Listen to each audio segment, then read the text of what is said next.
Bini lijinula, nana, deke gijilayu, ganga rudi ni ridono, ganga spidanu, geruni, stalenga bini via kabe, stalenga gunna kabe, si modo rakajinya layu. Gunna kabe, de que ora kuka be vinila, ganga udi ni goka, ni idono, ganga visidi kabelano, de na nala, de que ganga guni, ganga gapano, de ganga ganano, de visidi no kajini, yanala, narabe, de que tika bini kabe ka susegola no ira bisose no modo de bini kabe jiñala sa kekka ga guni no lano ganga udini dono ni go ka jiñka no. Esta es la historia de un hombre que vivió su juventud en medio de una crisis política que sufrió México durante los años 70. En esta crisis, los estudiantes retomaron las luchas por mejores condiciones de vida de los médicos, de los ferrocarrileros, los campesinos y los maestros. Sobre esta exigencia, los gobiernos de Adolfo López Mateos, Luis Echeverría Álvarez y José López Portillo se negaron a dialogar con los estudiantes, pero sí los reprimieron. A falta de respuestas positivas, los jóvenes formaron grupos guerrilleros rurales y urbanos para organizar a los obreros y campesinos en una lucha por el socialismo.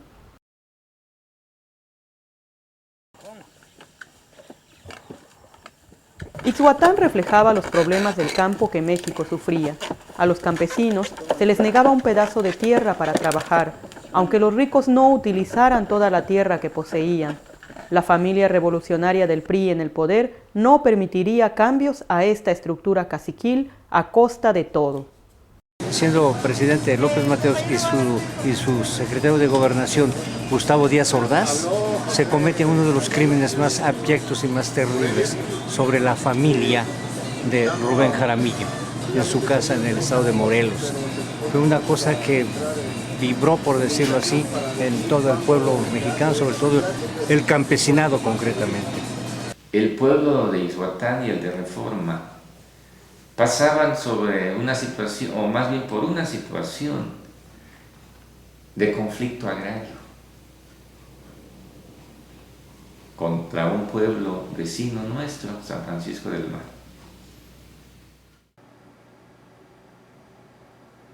Todo empieza un martes de luna llena, cuando a las 9 de la mañana, doña Julieta Pérez Morales daba a luz a Gonzalo Eugenio, a quien llamaría Chalito.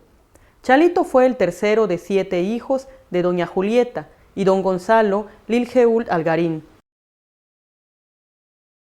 Don Chalo era agricultor.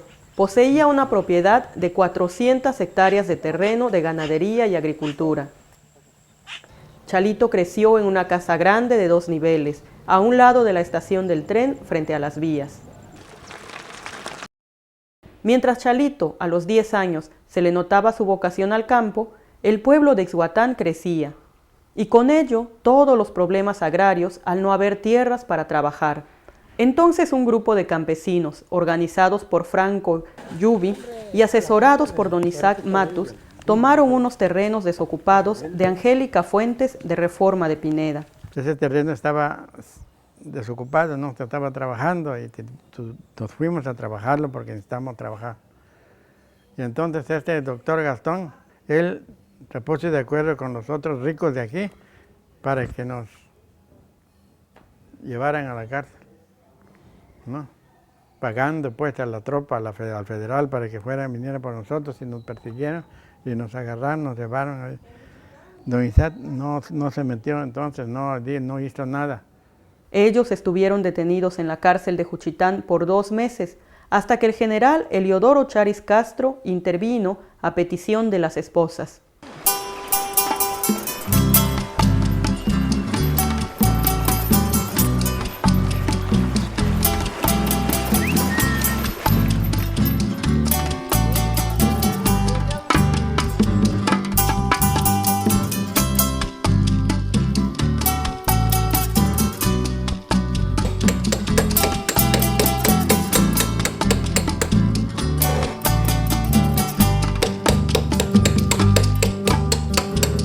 Como extraño ese calor, exquisito y singular, que disfruto plenamente, solo estando en Ixhuatlán, acostarse hora temprana y con el sol despertar, saludando en las mañanas a quien hay que saludar, la comida cotidiana y ese trato familiar, pregunto lleno de ganas, ¿no es justo acaso extrañar? Respirar el aire puro y no el smog de ciudad, ver paisajes campiranos, pero bellos en verdad, ir al río que lo baña desde mucho tiempo atrás y que ya se ha convertido en amigo del lugar. Idiaza, pueblo de hojas, se le llamó en su inicio. ¿Quién había de imaginar que sería un paraíso? Paraíso que en las tardes a muchos hace soñar, lleno de ganas pregunto, ¿no es justo acaso extrañar?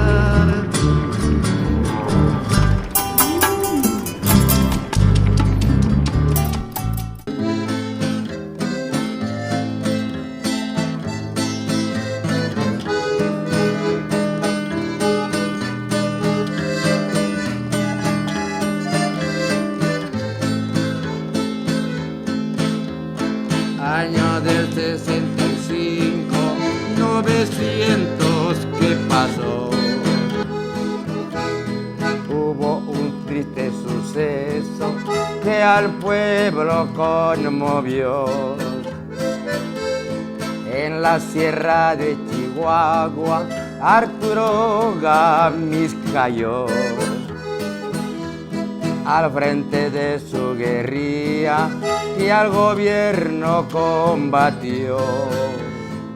El Grupo Popular Guerrillero, formado por jóvenes y dirigido por el maestro Arturo Gamis García y el doctor Pablo Gómez, atacaron el cuartel militar en Ciudad Madera, Chihuahua, el 23 de septiembre de 1965. Todos ellos, luchadores sociales de causas justas, de campesinos que demandaban la repartición de tierras, tomaron las armas después de no haber sido escuchados. En esa madrugada mueren casi todos los guerrilleros. Al general Praxedis Giner Durán, entonces gobernador del estado de Chihuahua, se le oyó decir mientras los enterraban en una fosa común: ¿querían tierra? Échenles hasta que se harten. El pintor chihuahuense Alberto Carlos plasma sus muertes en esta pintura llamada Ellos sabían por qué, que fue exhibida públicamente en la ciudad de Chihuahua un año después. Don Chalo le compró su moto a Chalito para trasladarse de Reforma a Ixhuatán, para asistir a la escuela secundaria nocturna Unión y Progreso. Don Chalo también poseía un jeep que usaba para transportarse al rancho por el difícil acceso a sus tierras en época de lluvias. Luis Echeverría Álvarez, el 10 de junio, nuevamente organiza la represión usando un grupo paramilitar llamado Los Halcones. Coordinados por los militares, reprimen la marcha de los estudiantes que desafió la orden de Echeverría de no manifestarse públicamente. Este evento empujó a muchos jóvenes a la lucha armada. El cambio del movimiento estudiantil pacífico a la lucha armada no solo pasó en México, sino también en Argentina, Chile, Estados Unidos y Francia. The Black Panther Party started in 1966. It was a revolutionary organization that was fighting for the rights of not just African American people, but also all people of color and poor people in the United States. We felt that there needed to be a more equal distribution of the wealth and the resources so that everybody could enjoy the fruits of their labor.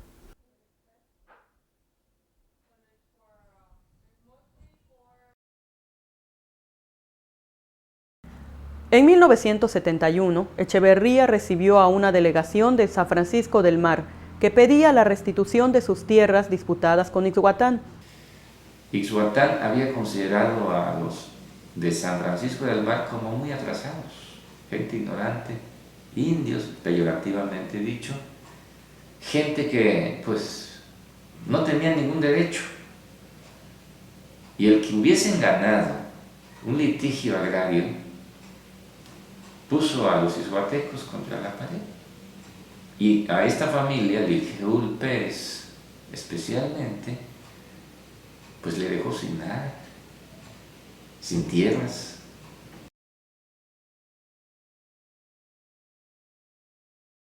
En la casa de Fernando Salinas, Richard, en Guadalajara, se reunieron varios dirigentes de las siguientes organizaciones: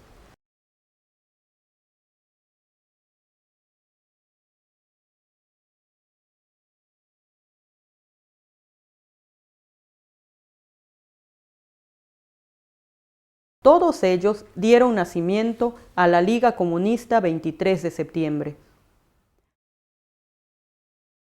En este tiempo, Chalito está interesado en sus estudios en la preparatoria de la Universidad Autónoma Benito Juárez de Oaxaca, en el fútbol, en amigos y amigas. Chalito y su hermana Mirna vivieron con sus primas en una casa ubicada en la calle Galeana 205 de la ciudad de Oaxaca.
Chalito terminó la preparatoria en Oaxaca en 1975 y se fue a estudiar en la Facultad de Psicología de la Universidad Nacional Autónoma de México.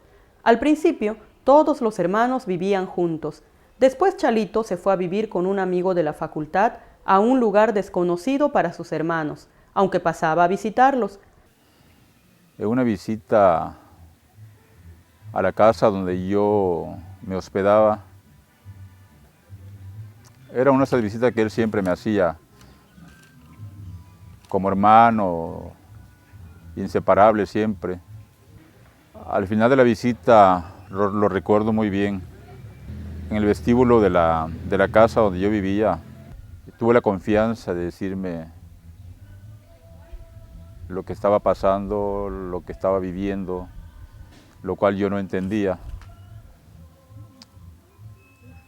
Entonces me dio una gran sorpresa al decirme que militaba en la Liga 23 de septiembre. Para mí no lo podía creer.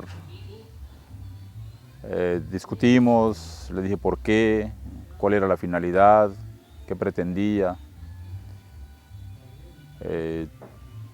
Sus argumentos fueron para mí en ese momento no muy convincentes. Él me comentaba que participaba en lo que era la redacción y boletinar y imprimir información, lo que era la revista esta Madera. Madera fue la propaganda armada de la Liga. Madera era dirigido a los grupos de obreros más avanzados políticamente. Madera sirvió para consolidar la Liga y la formación ideológica de sus militantes. Madera contenía una editorial escrita por el Consejo de Redacción, La Brigada Roja. Madera contenía un espacio para dar informes sobre los operativos realizados por la Liga.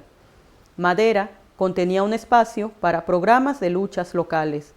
Madera fue un medio de información con orientación hacia la acción, haciendo énfasis en la organización de comités clandestinos y armados y la difusión del periódico Madera. En una ocasión, jugando con mi hijo, se le cayó unas credenciales, cayeron las credenciales. Entonces yo la levanté y digo, ¿y este quién es? Oye, pero si eres tú. Pero, ¿por qué dice Gavino, no? Y entonces yo le decía, bueno, ¿y de qué se trata? ¿Por qué no vives con tus hermanos? Y entonces ya me dijo, mira, te tengo que platicar. Entonces dijo, yo pertenezco a la Liga y por eso yo no acudo mucho a ver a mis hermanos porque no quiero que me ubiquen ni menos por ahí. Y por lo mismo vengo a verte, pero tampoco vengo tan seguido porque tampoco me gustaría. Le dije, por mí no te preocupes, preocúpate por ti, no me gusta eso, ¿no? Entonces él me dijo, pues es que en esto estoy, son mis ideales y yo trataba de convencerlo, ¿sabes qué vas a ganar? Y me decía, mucho. Me decía, probablemente mis hijos no, pero nuestros nietos sí. En fin, era un idealista. Yo conocí a Gonzalo Liljeud, que en ese tiempo no era Gonzalo Liljeud, era Gavino. O sea, yo no lo conocí como Gavino únicamente. Después de muchos años ya supe cómo se llamaba. Nosotros nos conocimos más o menos en el 78, cuando yo me fui a radicar al Distrito Federal. Algunas veces nos coordinábamos o nos coordinaban para realizar actividades conjuntas, aunque pertenecíamos a diferentes brigadas. Gonzalo era una persona muy sensible, muy noble. Tan sensible y tan noble era que me perdonó que yo le haya dado un balazo en un brazo. En un enfrentamiento con la policía se atravesó, pero era una situación que nos tenían tan acorralados que si yo no hubiera disparado primero, o sea, nos matan a todos. Entonces, él no tuvo otra opción que atravesarse entre la policía entre el policía y yo, y le dio un balazo en un brazo. Entonces, ya cuando reaccionamos, ya cada quien había salido como pudo de ese lugar, ¿verdad? A raíz de ese enfrentamiento, de ese balazo, que a mí también me dieron un balazo, pero a mí me lo dio la policía, nos sacaron de circulación. O sea, salimos de las actividades de la calle, ¿verdad? Propiamente dicho. y nos concentraron en un comité de prensa. Ahí estuvimos colaborando en lo que nos recuperábamos el del brazo. Y le digo, Gabino, discúlpame, pero pues te me atravesaste, ¿no? Dice, pues no hay problema, o sea, sin rencores, o sea, eran accidentes que pasaban. Entonces estuvimos en ese tiempo colaborando un buen rato en el comité de prensa, tanto como en la impresión de madera como en las discusiones. O sea, estábamos todo el día encerrados y lo único que hacíamos era, aparte de a veces hablar tonterías, giraba en torno a la elaboración del periódico, ¿no? Y era una persona muy especial porque era una persona muy tranquila. O sea, no le gustaba, o sea, todos éramos muy buena onda, muy buena gente, pero a veces éramos muy rijosos. Por cualquier cosita nos estábamos discutiendo, ¿no? Que por qué no lavas los trastos, que por qué no recoges, que por qué tiras. Pero él era muy tranquilo, es una persona muy buena onda. Él siempre fue muy especial, muy tímido, muy reservado. Y bueno, yo eso recordaba de él y así lo respetaba, ¿no? En las cartas escritas a su mamá y papá se notaba la gran cualidad humana en cada palabra que usaba. Así lo podemos notar en el siguiente fragmento de una carta del 10 de marzo de 1979. Mi actividad no está determinada por los sentimientos, sino por el razonamiento científico, por la comprensión real de las necesidades de la humanidad y lo inevitable de esta lucha. Yo no les voy a pedir que dejen de preocuparse, porque eso sería imposible, pero sí que a esos sentimientos tan hermosos que sienten por mí, como yo por ustedes, le pongan un poco de alegría de saber que mi lucha es por ese mundo nuevo, porque mi vida florecerá en los millones y millones de gentes que vendrán, al igual que yo, en busca de la libertad, que será el hijo que decidió, a costa de su propio dolor y el de sus padres, emprender lo que tanto había anhelado, encontrar la felicidad. Con estas palabras, sus padres ven que sus esfuerzos por hacerle cambiar de opinión son vanas. Don Chalo decide apoyarlo a pesar de estar en desacuerdo con él. Así lo podemos notar en el siguiente fragmento de una carta de Chalito a sus padres con fecha 8 de abril de 1979. Cuando me preguntas si de algo me servirá el que estén conmigo, para mí, papá, esto es muy bueno, pues eso es precisamente lo que yo buscaba al tratar de explicarles el porqué de mi militancia, que ustedes comprendieran el motivo que nos lleva a desarrollar esta actividad y que por el carácter de la misma uno comprende que quienes más sufren esta decisión son los familiares y que el apoyo que ustedes nos brinden es un gran aliento, ya que la vida sentimental de un revolucionario es muy relativa. Madre, tú me diste la vida, yo te doy un mundo nuevo. Madre, tú me diste la luz de la razón, yo te doy la esperanza de un mundo mejor. Madre, tú me diste la fuerza, el valor, la bondad, yo te doy el paraíso que quieres para tus hijos. ¿Acaso hay algo mejor que se puede dar que lo que ustedes me dieron? Emocionado por ti, cuántas noches en silencio mi vida he pensado por ti, pero también hay un pueblo que sufre, que llora miseria y dolor. Y en ese pueblo de imagen se yergue radiante cual rayo del sol. En la primera vez que nosotros nos compartimentamos en una casa de seguridad fue después de un enfrentamiento que tuvimos con un grupo de la DIP, más o menos a las afueras del bosque de Chapultepec. Lo que pasa es que esa compartimentación fue hasta cierto punto pues, fortuita, ¿verdad? O sea, nosotros no nos compartimentábamos regularmente. Vivíamos en una casa que tenía una segunda planta que era la que nos rentaban a nosotros, pero tenía una vista panorámica espléndida, o sea, se veían en las mañanas, se veían los volcanes. Entonces nosotros nos deleitábamos en la vista de los volcanes porque pues no sabíamos si a lo mejor al día siguiente ya no los íbamos a poder ver. O sea, era era tan incierto el futuro dentro de la organización que no sabíamos si en la tarde ya no estábamos y al día siguiente menos, ¿verdad?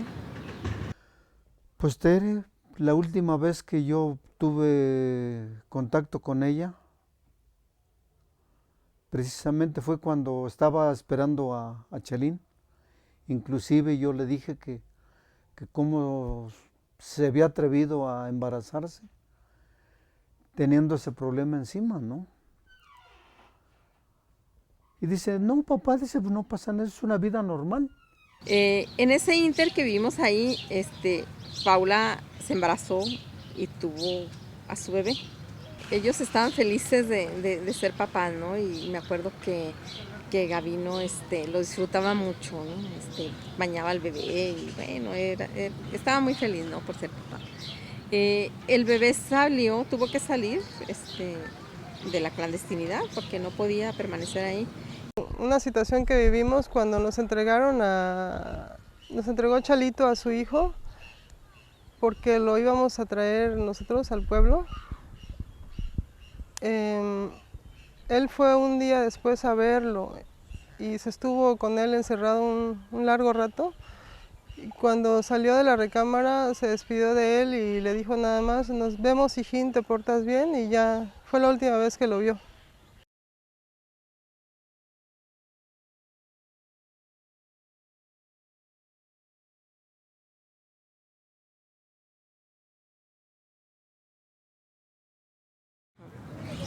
Bueno, en la liga, en el seno de las brigadas, se estaba preparando la campaña de frente al 1 de mayo de 1980, que implicaba, bueno, la repartición de madera y otro tipo de documentos en el seno de las fábricas y con los estudiantes, los ferrocarrileros.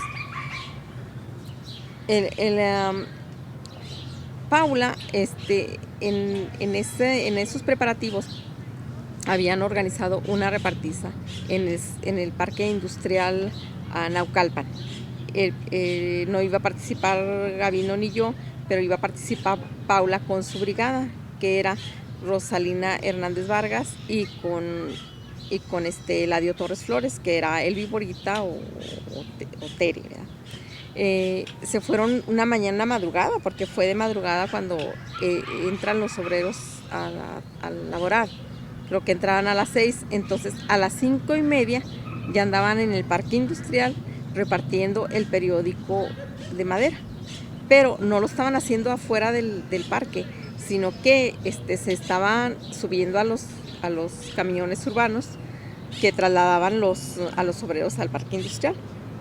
Antes de llegar al parque industrial, abordaban el camión, repartían de una forma rápida y con un mitin relámpago el periódico. Arengaban a los obreros a boicotear el 1 de mayo. La policía ubicó nuestras formas de trabajo y dijo, estos van a venir antes del 1 de mayo a repartir madera, vamos a tenderles un cerco. Y para tan buena suerte para ellos, pues que sí. O sea, ubicaron a la brigada cuando andaba repartiendo madera en el camión.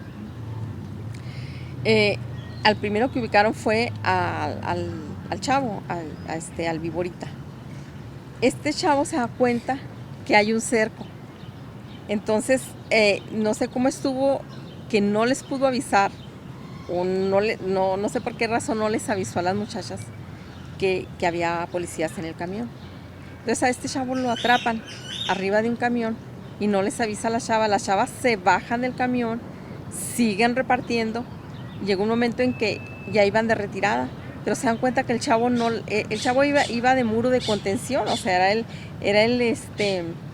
que iba a asegurar que las chavas no tuvieran problema en caso de que llegara la policía. Pues las chavas no se dan cuenta, salen de la zona industrial y cuando ya van de retirada se les atraviesa el tren. Entonces por ahí pasaban las vías del tren, se les atraviesa el tren. Entonces se dan cuenta cuando se les atraviesa el tren que la policía viene detrás de ellos. Entonces lo que hacen las chavas es que se bajan del carro y se trepan por los vagones para cruzar hasta el otro lado. Entonces las chavas salvan el cerco, se van y ya no saben nada del chavo, del Viborita. Van al reconecto con él, el chavo no se presenta. ¿Qué es el reconecto? El reconecto es una cita que en caso de que pase algo, la otra gente ya sabe que tiene que ir a esa cita. Paula y Rosalina, que lograron salir, ¿verdad? Y que fueron al reconecte con el muchacho y no acudió, van a una cita que tenían conmigo y con una persona de Dirección Nacional. Ahí nos plantean que bueno, que probablemente hubo un enfrentamiento porque se les perdió y porque no acudió al reconecte. Entonces se plantean que yo vaya al reconecte con él, que yo tenía con el muchacho, ¿no? Por la tarde. Entonces me alisto las condiciones para ir a ese reconecte, pero él no se presenta. Yo no voy directamente al lugar de la cita, sino que paso en camión y vuelvo a pasar arriba del camión, no me bajo para nada, pero veo que el chavo no acude a la cita. Me regreso a una cita que tenía otra vez con Paula y con Dirección Nacional, y acuerdan que en la noche teníamos que ir a la casa donde vi a este chavo y una de las muchachas a la colonia San Lorenzo Tezonco a sacar documentos y a sacar unas armas. Eran poco, ¿verdad? Pero eran recursos que nos hacían falta y que había que ir a sacarlos. Entonces acordaron que quién iba. Bueno, a Paula no, porque tenía otras actividades que hacer. Creo que tenía que atender a alguna gente en la tarde. Entonces quienes fuimos a la cita fueron Liljeul como apoyo, yo como apoyo y Teresa, que era la que vivía con el muchacho, con el viborita en esa casa. Para eso ya eran como las 8 de la noche, entonces teníamos que ir a la casa por la noche. Bueno, pues ya más o menos nos allegamos de los recursos, un carro que por cierto que andaba medio mal en cuestiones mecánicas, y bueno, pues ya nos pusimos una cita y enfilamos hacia la colonia. La colonia estaba por allá, por el rumbo yendo para Xochimilco. Íbamos Gavino, Tere y yo. Cuando íbamos llegando a la altura del Panteón de Tezonco, que es más o menos la entrada a la colonia, pues vimos ya como que había movimiento raro, ¿eh? Era una colonia proletaria, pero había carros que delataban que no eran de la colonia. Entonces entramos a la calle principal y vimos todavía más movimiento raro, más presencia policíaca. Pero bueno, pues nosotros nos seguimos de frente, pasamos por la casa incluso, vimos que ya la chapa del portón ya estaba violada. O sea, era claro que la policía ya había ocupado la casa, que este chavo que vivía ahí ya había dicho dónde vivía. Pero bueno, pues aún así nosotros seguimos el recorrido por la colonia. Llegamos hasta donde estaba un campo de fútbol. En este campo de fútbol, a un lado de las calles, estacionamos el carro, nos bajamos y dijimos, bueno, pues o sea, es obvio que ya está la policía y ¿qué hacemos? Entonces, pues no sé, o sea, ya en un relajamiento de la disciplina, no nos retiramos de la zona, sino que atravesamos el llano para ver qué tanta presencia policíaca había. O sea, que era un absurdo, o sea, era una cuestión que no se debía de haber dado, ¿no? Íbamos atravesando el campo de fútbol cuando nos rodeó la policía. Para eso ya era de noche, ya yo te estoy hablando ya como casi las 10 de la noche. Cuando nos rodea la policía, nos rodea con los coches, ni siquiera eran ellos que iban detrás de nosotros, ahora nos rodearon con los coches. Entonces nos echaron nos rodean y nos echan la luz de los carros, pues, a tal punto que nosotros ya no pudimos ver cuántos eran ni nada, sino que ahí se da el enfrentamiento. Nos dicen, alto, ahí esos pinches guerrilleros. Ya sabíamos ya sabían ellos quiénes éramos nosotros, ¿no? Entonces pues se da el enfrentamiento, desenfundamos y se arma la balacera y caemos heridos los tres. Pero cuando se acerca la policía, los de la Brigada Blanca, empiezan a ver que todavía estaba con vida Liljeul y Tere, Rosalina Hernández Vargas. Entonces se acercan y dicen, estos se mueven, hay que rematarlos. Y les dan el tiro de gracia. Entonces yo no sé por qué razón, cuando llegan conmigo, o sea, ellos pensaron que yo ya estaba muerta, o sea, porque, no sé, o sea, ya no me movía a lo mejor, ¿no? Entonces lo que hacen estos tipos es que me agarran a mí, me echan a una cajuela y encima de mí avientan a Gavino. Pero alcanzo a escuchar que a la chava la echan en otro carro y se enfilan. Entonces oigo que dicen, rumbo a la oficina. Y iban platicando babosada y media los policías, ¿no? O sea, sobre la forma tan tonta en que nos agarraron, ¿no? yo palpaba, o sea, yo oía el ruido de que hacía Gavino, que estaba encima de mí. O sea, sus pies estaban hacia el lado de mi cabeza. Entonces, yo lo palpo, ¿verdad? Porque estoy oyendo ruidos. O sea, estoy oyendo. Le digo, Gavino, ¿qué tienes? Gavino, ¿qué tienes? Entonces, pero quedito para que no me fueran a oír los tipos, porque no supieran que yo estaba todavía viva, ¿no? Pero en eso ya oigo los estertores y ya no lo oigo más. Entonces, yo siento que Gavino ya no, que ya se fue, que ya se murió.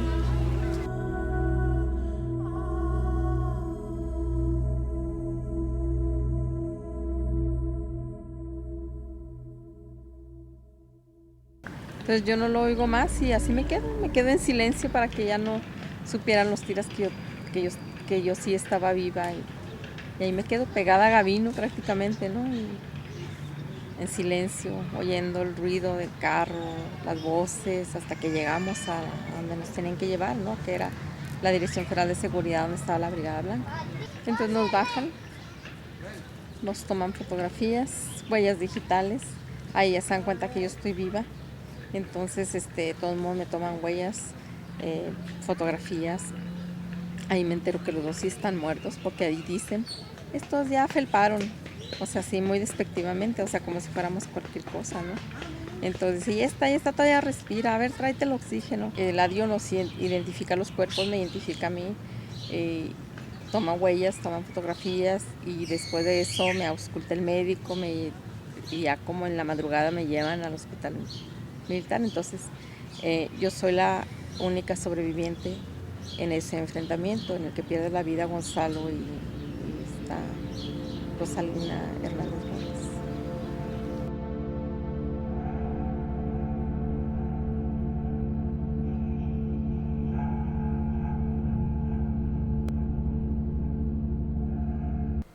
¿Por qué Amanda, Rosalina y Gonzalo no son presentados a la opinión pública este día? ¿Acaso querían desaparecerlos permanentemente como lo hicieron con muchos de los jóvenes por pensar diferente? De acuerdo con sobrevivientes de esos años, señalan que el campo militar número 1 en la Ciudad de México fue una de esas cárceles. Asimismo, acusan a Miguel Nazar Haro de ser el encargado directo de las torturas. La Fiscalía Especial para Movimientos Sociales y Políticos del Pasado, en su reporte final, confirma de las violaciones a los derechos humanos causadas por el gobierno. Unos días después, los hermanos de Chalito reciben una llamada anónima pidiendo que lo buscaran. La madre de Amanda, la madre de Rosalina, Teresa y Manuel Liljeul buscaron apoyo del Frente Nacional contra la Represión, después de no encontrarlo en ninguna de las dependencias del gobierno. A lo largo de la lucha mía, al principio solitaria, fui encontrando otras mujeres como yo que buscaban también a sus familiares, y lo que pasó fue que nos unimos y hicimos un comité que pues trabajó muy duro durante todo ese tiempo y que al correr de muchísimos años tuvo la dicha, la alegría de recuperar con vida a 148 compañeros que estaban desaparecidos en cárceles clandestinas, en el campo militar número 1, en la base naval de Icacos, en Acapulco, y en otros lugares. Transcurrieron varias semanas sin saber de Chalito. El 2 de junio, la Policía del Distrito Federal presentó a la prensa a los detenidos: Amanda Arciniega Cano, Jaime Laguna Berber, Eladio Torres Flores y Alfonsina Flores Ocampo. Entonces yo me fui para la casa y compré el periódico, pero no alcancé a leer bien. Aparecieron, ¿no? Yo leí Gonzalo Liljeul, llegué feliz a la casa porque dije, está vivo mi hermano, ¿no? Y le dije a Mirna, ya apareció Chalito. Y ella me dice, sí, apareció pero muerto. Y así fue que me enteré, ¿no? O sea, yo como que no sentí, o sea, sí me dolió, ¿no? Pero como que se me quedó ahí adentro todo. Esos jóvenes hombres y mujeres cuya libertad logramos se debió a la lucha tenaz que tuvimos, huelgas de hambre, muchísimas huelgas de hambre, plantones, solidaridad internacional, el apoyo de Amnistía Internacional y de grupos de todo el mundo, literalmente de todo el mundo, Estados Unidos, Canadá, Argentina, Chile, América del Sur y Centroamérica, y sobre todo de Europa, de muchos países europeos, por ejemplo Francia, Alemania, Inglaterra, España, encontramos ahí muchísima gente solidaria que le mandó cartas de exigencia al gobierno mexicano para lograr la libertad de los compañeros.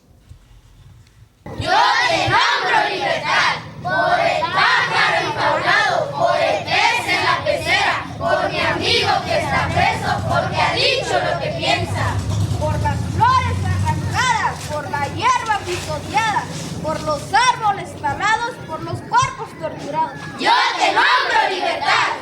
Por los dientes apretados, por la rabia contenida, por el nudo en la garganta, por las bocas que no cantan. Yo te nombro libertad. Por el verso clandestino, por el verso censurado, por los miles de exiliados, por los nombres prohibidos. Yo te nombro libertad. Te nombro en nombre de todos, por tu nombre verdadero, te nombro cuando oscurece, cuando nadie me ve. Yo te nombro libertad. Escribo tu nombre en las paredes de mi ciudad, tu nombre verdadero, tu nombre y otros nombres que no nombro por favor. Por las ideas perseguidas, por los golpes recibidos, por aquel que no resiste, por aquellos que se esconden. Yo te nombro libertad. Por el miedo que te tienen, por tus pasos que vigilan, por la forma en que te atacan, por los hijos que te matan. Yo te nombro libertad. Por las tierras invadidas, por los pueblos conquistados, por la gente sometida, por los hombres explotados. Yo te nombro libertad. Por los muertos en la hoguera, por el justo justiciado, por el héroe asesinado, por los fuegos apagados. Yo te nombro libertad. Te nombro en nombre, escriba tu nombre. Libertad por los hombres, libertad por los pueblos, libertad por las ideas, libertad, libertad, libertad.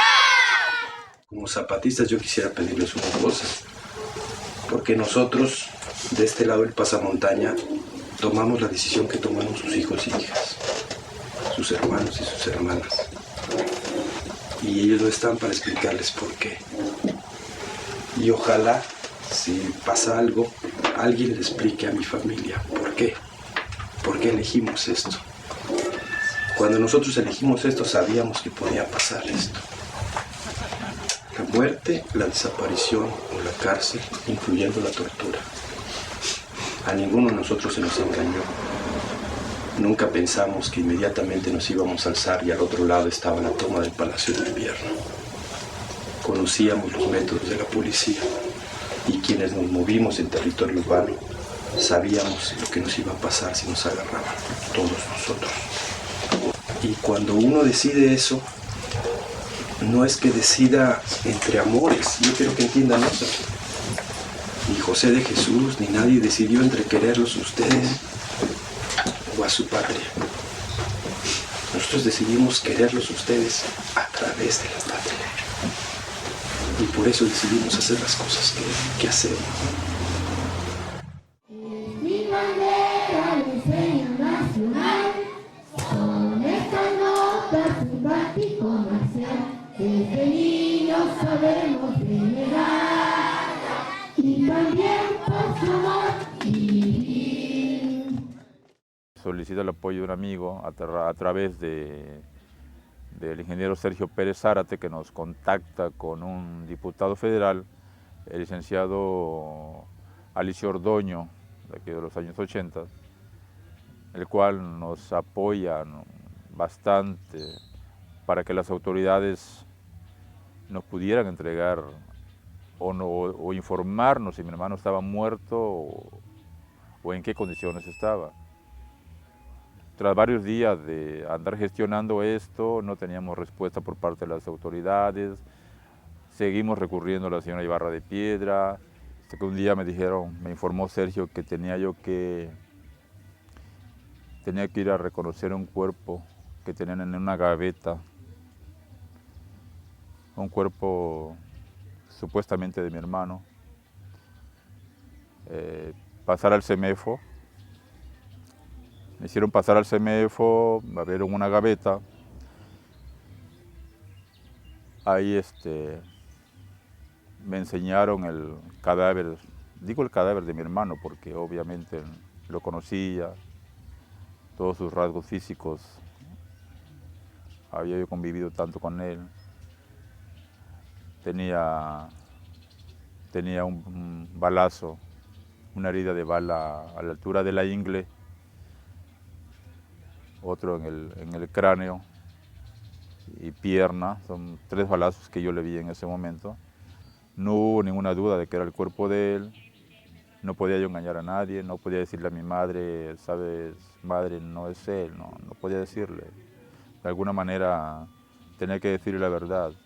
Gonzalo ya no iba a regresar nunca. Gonzalo no iba a estar otra vez con ella. Sí. Cuando ya entregaron el cadáver, ya se llevó a una funeraria, no se veló nada allí, todo muy rápido. Entonces ya como un bulto, ¿no? Así. Me subí al avión, el avión iba así, te prometo que creo que eran 5 personas, 5 pasajeros cuando mucho. Y el avión se tardó 2 horas en la pista, no salía. Ah, no, pero para esto yo estaba con la foto de él, saqué mi monedero y empecé a ver todo. Y de repente veo a la persona que estaba en el asiento así, viéndome, ¿no? Y volteo y él, así como una risa sarcástica, así, sonrisa, y se va. Y yo lo veía así. Cuando llegamos a Tuxtla Gutiérrez, pues lo primero que hice fue bajar y tomar el teléfono y llamar a la funeraria, porque había un retraso de 2 horas. Y aquello estaba llenísimo. Y entonces me contesta un muchacho y me dice, lo que pasa es que el dueño no está y yo no puedo ir por el cadáver. Entonces yo le empecé a decir, por favor, yo le pido que venga. Y entonces me dijo que iba a ver, ¿no? Y en eso se me acercaron 2 señores, sí, y uno de ellos era el mismo del avión. Y entonces me dijo, ¿usted es el familiar del cadáver que viene? Le digo, sí. Y entonces me dice, pues rápido, muévalo, tiene que sacarlo ya. Entonces le dije, sí señor, lo que pasa es que la carroza no llega, ¿no? Pero ya llamé. Y volví a llamar. Y entonces yo le supliqué y me dice, lo que pasa es que tengo que comunicarme con el señor. Le dije, mire, yo le pago lo que quiera, pero por favor venga por nosotros. Cuando menos llévenos a la funeraria. Y en la funeraria ya esperaremos, ¿no? Así lo hicimos. Llegó y le costó mucho porque nadie se prestaba a auxiliarnos. Pero al fin metió la caja. Nos fuimos a la funeraria. Y en la funeraria otro tanto, ¿no? Me senté ahí sola. Y entonces me vio él tan angustiada que me dijo, le voy a regalar 2 ampolletas de... recuerdo ahorita el nombre, que le ponen para que no se descomponga el cadáver. Y lo abrió y entonces me dijo, ¿quiere venir a verlo? Y le dije, no quiero. Y me dice, venga a verlo, me dice, para que usted esté segura de que es la persona que traía. Entonces me entró como, ¿qué onda? ¿Qué pasa, no? Y fui y me asomé. Puede ser inconfundible las facciones de Chalito. Y lo traía un golpe por aquí muy fuerte, aunque ya tenía tiempo, pues se veía, ¿no? Amoratado, verde, no sé. Se veía que traía un golpe. Pero sí tenía aquí, a la altura de la ingle, creo que del lado izquierdo, pues no sé si con una bayoneta, si con algo le golpearon aquí. Pero él tenía un golpe aquí. Y eso, ¿no? Que yo se lo vi más o menos a esta altura. Entonces dije, ¿para qué lo va a ver su mamá si la familia? Entonces le pedí que sellaran la caja. Este muchacho, que estoy segura que era menor de edad, me decía él, es que ahí la están vigilando, ahí pasan y pasan. No, pues yo decía, pues llévame, ¿no? Con más razón. A mí lo que me interesaba era llegar con él, con su familia, ¿no? Y bueno, no me daba temor a mi persona, sino me daba temor que me fueran a quitar el cadáver. Eso temía yo, ¿no? Porque si hubieran querido lo hacen, ¿no? Bueno, total que ya nos fuimos lo convencí, nos fuimos, llegamos a Reforma, yo creo que como a esta hora. Salió Manuel y me dijo, Anita, siempre no va a ser aquí en Reforma, va a ser en Ixhuatán. Y otra vez, por favor, ¿no? Y sí, me llevó hasta Ixhuatán el muchacho. Y bueno, ya en casa de mi tía Tila, ahí lo velaron y ya no recuerdo más. No sé si estuve ahí. Lo único que recuerdo es que la señora me enseñaron al niño, porque yo no lo conocía. Ahí conocí al niño y sí, se parecía mucho a su papá. Se parece mucho al papá. En el Día del Padre, por la mañana, el sacerdote jesuita Roberto Garza Evia ofició la misa de cuerpo presente en la iglesia de la Virgen de la Candelaria. Durante la ceremonia se oyó la canción Madre de Silvio Rodríguez y otras canciones de protesta. El cuerpo de Chalito descansa en el Panteón Municipal de Ixhuatán.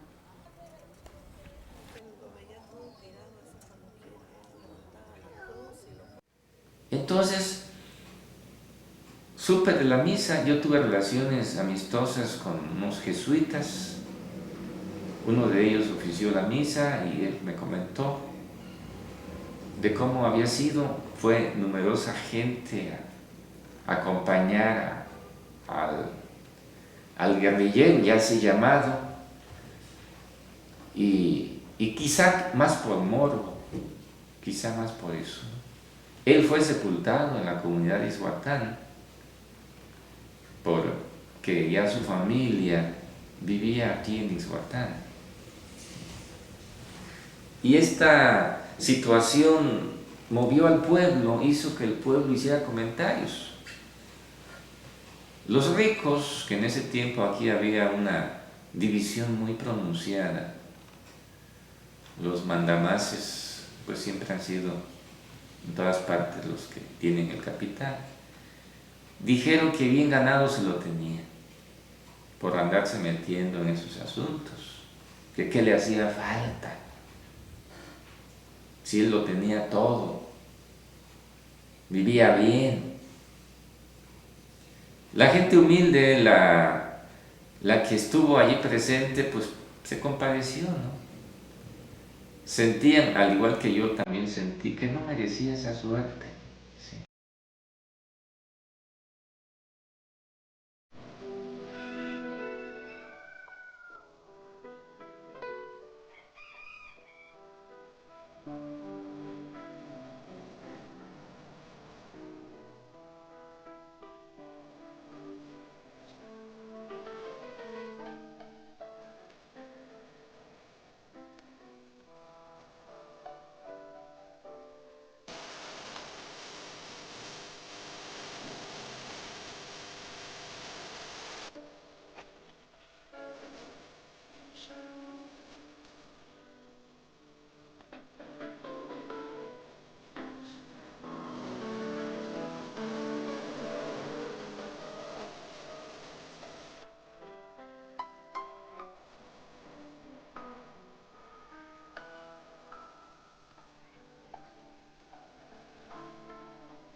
Cuando llego a su casa estábamos platicando y el bebé estaba en una cuna y de repente alguien llega corriendo a avisarnos porque la casa tiene un patio muy grande atrás, es de la familia Algarín, y por la parte de atrás hay otra calle. Entonces alguien nos avisó que bajó un helicóptero. Entonces agarré al niño y lo envolví en la sabanita que estaba en la cuna y empecé a correr sobre la vía, pero allá rumbo a Arriaga, haz de cuenta, y me metí así por el monte y todo. Y ya después me empezaron a gritar y me dicen, no, total que no supe nunca qué había pasado.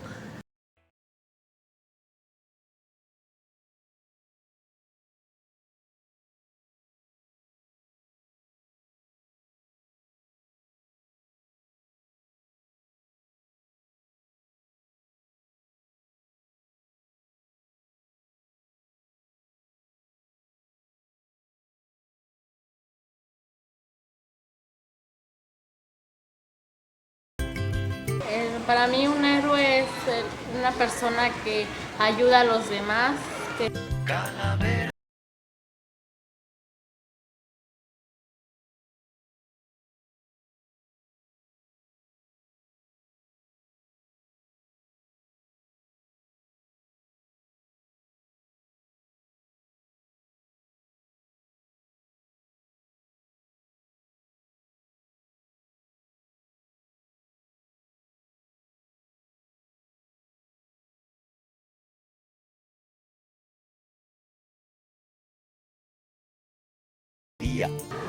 Pues es humilde, es generoso y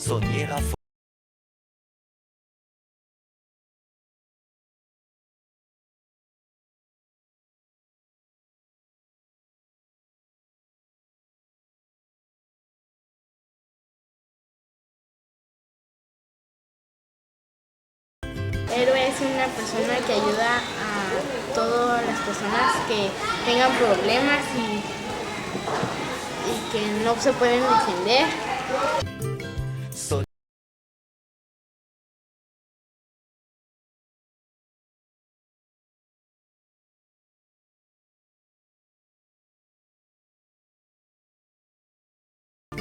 Es una persona que lucha y ayuda a todas las personas.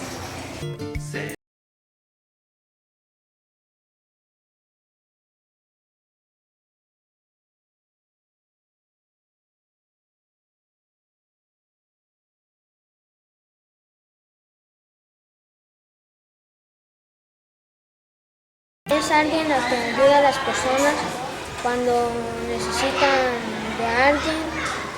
Siempre toca llegar. Siempre toca llegar. Soñé una canción que ningún cabrón haya escrito ya. Soñé un callejón, grito libertad. Soñé una salida que no suena huida. Soñé que tu coche detiene la noche. Soñé tu aliento, soñé la pradera. Soñé hasta gritar. Calavera no llora, serenata de amor.